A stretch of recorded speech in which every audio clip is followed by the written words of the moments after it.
안녕하세요. 지코노미TV입니다.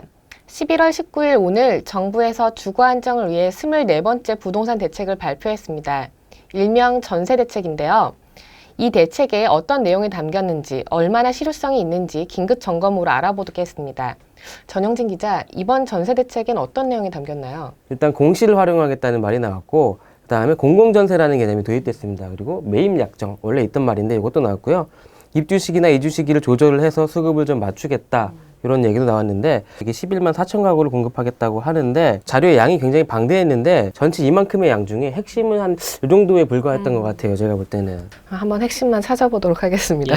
전월세 시장 동향과 시장 상황 평가 및 진단이 있고요. 그리고 서민 중상층 주거 안정 지원 방안이 이제 본격적으로 대책이 나오는 거죠. 지금 앞부분에 살짝 보시면은 처음에 짚어주셨던 얘기가 이제 뭐 시장 상황, 여기 1인 가구들 얘기가 좀 나왔어요. 근데 이번 대책은 보면은 다세대 다가구, 원룸 같은 1인 가구 중심의 공급 대책인 것 같은데, 사실 지금 전세나는 3, 4인 가구 중심의 아파트가 부족한 현상인 거잖아요. 타깃이 안 맞네요. 좀 그렇게 볼 수 있을 것 같아요. 앞으로 그런 지적이 굉장히 많을 것 같은데, 일단 정부 설명은 가구가 분화하고 있다. 그러니까 1, 2인 가구들이 굉장히 늘어나고 있기 때문에 거기에 맞춰서 이런 대책을 준비했다라고 말은 하고 있지만, 사실은 정부가 지금 당장 마련할 수 있는 대책이 작은 집들 밖에는 없고 3, 4인 가구들의 전세난을 해소할 수 있는 중형, 큰 집들 같은 경우에는 물리적인 여건이 안 되기 때문에 이런 대책을 내놓을 수밖에 없었다. 좀 이렇게 봐야 될 것 같아요. 단기 공급을 위해서 공공임대 공시를 활용을 합니다.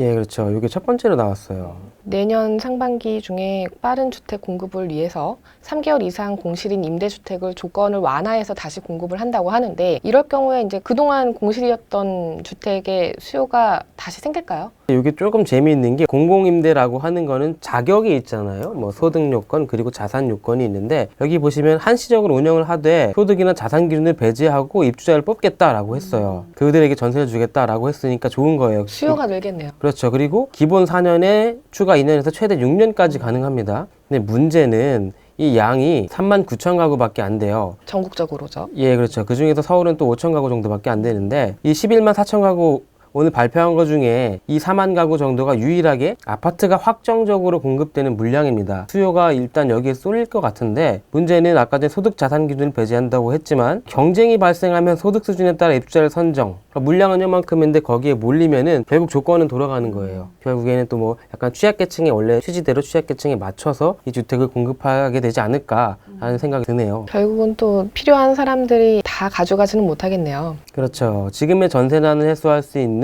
그 아파트 전세난을 해소할 수 있는 물량이 되기에는 조금 부족하다라고 보여요. 그리고 공공주택 입주 조기화, 그리고 정비사업 이주 시기 조정이 또 대안으로 나왔는데요. 정비사업 이주 시기를 조정을 한다는 거는 결국은 그 이주 수요, 전세 수요를 늦춰갖고서는 수요를 줄이겠다는 얘기인데, 이러면은 지금 현재 재건축 재개발이 진행 중인 단지들한테는 타격 아닌가요? 사실 그분들 같은 경우에는 재건축 단지에 직접 거주하시는 비율을 좀 따져봐야 될 것 같은데, 일단은 행정적으로 좀 전세 수급을 조절할 수 있는 좋은 방안인 거는 맞는 것 같아요. 근데 이게 새로운 얘기는 아니죠. 서울시에서는 워낙 이렇게 해왔었고, 그거를 이제 수도권에서도 좀 더 협의해서 앞으로 더 통제하겠다라는 얘기거든요. 사실은 공공주택 입주 조기화도 보면 이거를 물리적으로 뭐 집을 더 빨리 짓겠다, 콘크리트를 더 빨리 굳히겠다, 이건 아니에요. 보면은 뭐 도배 장판을 바르는 동안에 입주자를 모집하고, 그리고 뭐 자산을 검증하는 시간 단축시키고, 다 이런 내용들이라서 다만 이제 들어가기로 확정한 거는 빨라지지만 들어가는 게 빨라지진 않겠네요. 약간 그 3기 신도시 사전 청약 같은 느낌이 되지 않을까 싶어요.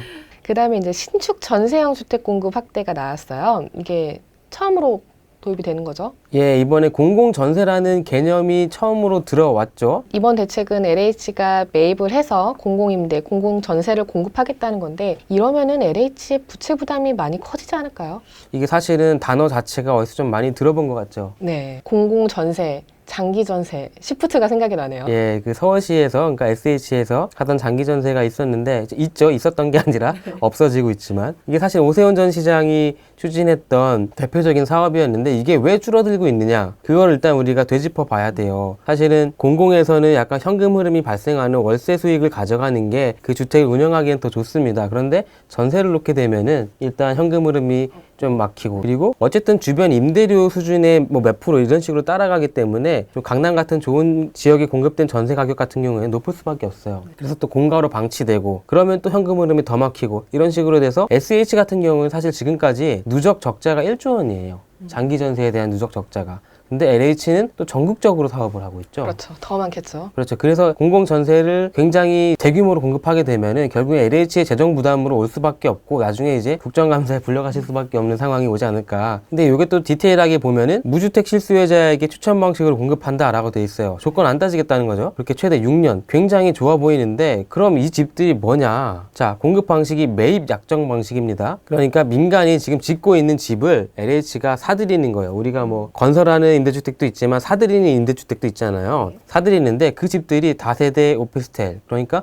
빌라나 원룸을 사들여서 이걸 중심으로 사들여서 공급하겠다는 거죠. 그러니까 아까 처음에 말씀하셨던 3, 4인 가구들이 지금 전세난에 허덕이고 있는데 정작 공급하는 건 약간 1, 2인 가구에 맞춰진 집들이 될 것 같아요. 매입형은 전국적으로 2,000가구밖에 안 되네요. 이 뒷장에 보면은 이제 매입 약정에 대한 얘기가 더 나왔죠. 사실은 여기서 가장 많은 물량이 나옵니다. 44,000가구가 이제 매입 약정인데 사실 저처럼 혼자 사는 사람들 입장에서는 좀 좋을 수 있어요. 하지만 이게 아무리 많이 공급된들 지금 아파트 가격, 전세 가격 오르는 걸 해소할 수 있느냐라는 거에선 좀 의문이 생기네요. 그리고 또 나온 게 비주택 공실 리모델링을 통한 주거용 전환이에요. 네네. 이거는 어제도 논란이 많이 됐던 사안인데 그 도심 내 상가, 오피스 등의 공실이 많은 곳들을 리모델링을 통해서 주거 공급을 하겠다 이렇게 제시를 했어요. 이미 사례는 있죠. 그렇게 공급된 사례가. 그렇죠. 많지는 않지만 뭐 서울시가 호텔을 매입해서 역세권 청년주택으로 활용한 사례도 있고 근데 문제는 좀 논란은 좀 많이 되고 있어요. 예, 그렇죠. 일단은 또 이게 아주 새로운 건 아닙니다. 기존의 종합대책들이 나올 때마다 항상 나왔던 말인데 왜 이번에 또 꺼내느냐. 결국에는 이제 시장에 반응이 없다는 얘기거든요. 아무래도 이런 호텔, 오피스 빌딩 같은 것들은 충무로라든가 명동 같은 도심, 중심 업무지구에 있는데 그러다 보니까 땅값이 비싸고 땅값이 비싸다 보면 건물값도 비싸고 그래서 주거시설로 또 적합하지 않은 주변의 유흥가들도 있고 많은 좀 문제점이 있는 것 같아요. 그래서 임대주택으로 바꾸려면 여러 가지 좀 문제점이 있는 것 같고요. 또 호텔의 구조상 원룸 중심이다 보니까 이것도 역시 마찬가지로 3, 4인 가구가 살기에는 적합하지 않고요. 그렇죠. 주방이나 뭐 화장실 이런 부분에 있어서도 뭐 세탁기를 놓을 자리가 없다든지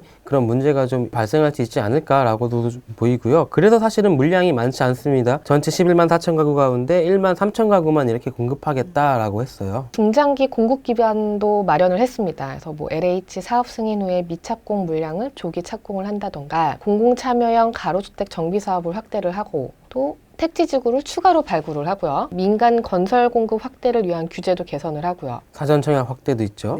사실은 이게 그러니까 이렇게 하고 싶습니다라는 목표지 뭔가 확정된 로드맵을 내놓은 것은 아니고 또 새로운 얘기도 아니죠. 예, 그렇죠. 기존에 나왔던 얘기들이고요. 그리고 질 좋은 평생주택 공급을 하겠다는 대안도 제시를 했고요. 새로운 집을 더 짓겠다 이런 얘기라기보다는 기존에 지으려던 집들을 조금 더 좋게 짓겠습니다 라는 약간 선언적인 거죠. 그리고 임차인 부담 완화 및 보호 강화 방안도 발표를 했는데 이게 재밌어요. 월세에서 전세로 전환을 할 경우 지원을 해주겠다.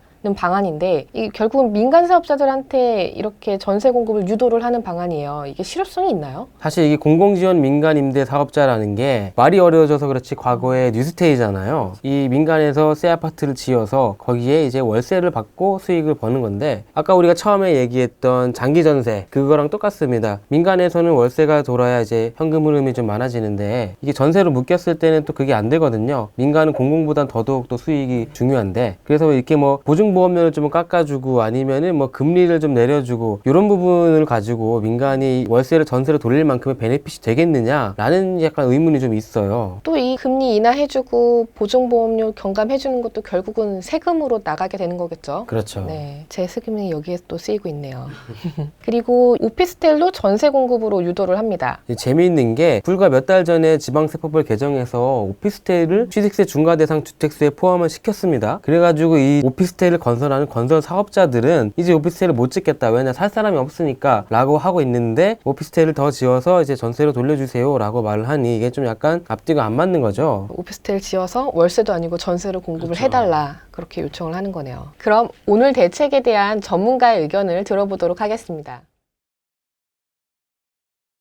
정부에서 굉장히 고생했고 뭐 여러 가지 안들을 많이 냈는데 실제 시장에서 반응하기에는 아주 미흡한 안이 아닌가 그렇게 보여집니다. 이번 전세난의 출발점은 아파트라든가 그런 양질의 주택에서 발생한 문제인데 정부에서 내놓은 방안을 보면 대부분 틈새 시장 쪽의 상품들이에요. 그래서 시장 전체를 안정화시키기에는 굉장히 좀 한계가 있는 게 아닌가라고 보여집니다.